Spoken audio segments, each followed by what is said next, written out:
आता चोंडी किहीम मध्ये मी एसी बघायला आलोय. S3 एरर कोड येतोय. कुलिंग होत नाहीये. चला मग आता बाहेर बघूया काय होतंय.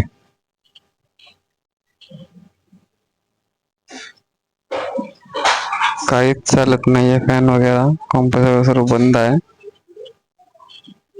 या जी कॉइल भरलेली आहे खोलून झालं का साफ करून घेऊया पहिला.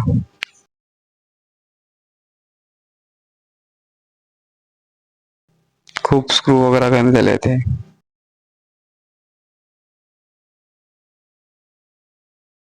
गरम करून काढूया स्क्रू वगैरे सर्व आहे. झाले स्क्रू खोलून बघतो आता.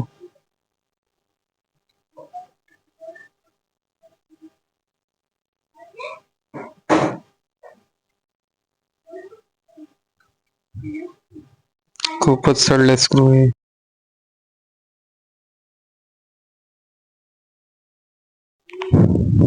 ठोकाठोक करून काढायला लागते.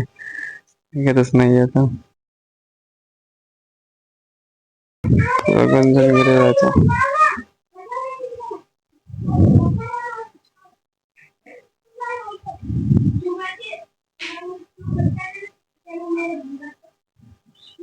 झालेला निघालेला आहे स्क्रू. आता वॉश करून घेऊया पहिलं सर्व. खूप भरलेला आहे तो.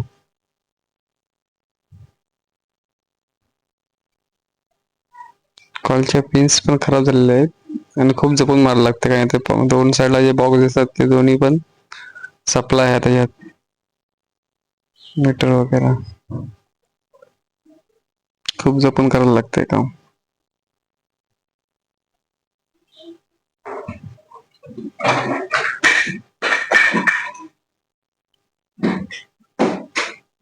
आता पूर्ण झालेलं आहे जवळजवळ.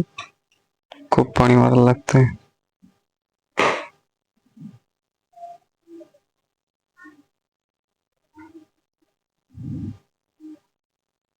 या रस्ते होते एकदम खराब झाले. सडले ते जवळजवळ. लाईफ नाही राहिला आता त्याला जास्त. आतली साईड बघा कशी नवीन सारखी दिसते अजून पण. हे बघा ते सर्व सोडून गेले कंडेन्सर पुढं निघतात ते पिन्स. चला झालं आता लावून बघूया आपण. स्क्रू पण झालं आतमध्ये बघूया. झालं आता डिस्प्लेवरचा एरर पण गेला. कूलिंग पण चालू आहे आता. आता भेटूया आपण पुढल्या व्हिडिओ मध्ये.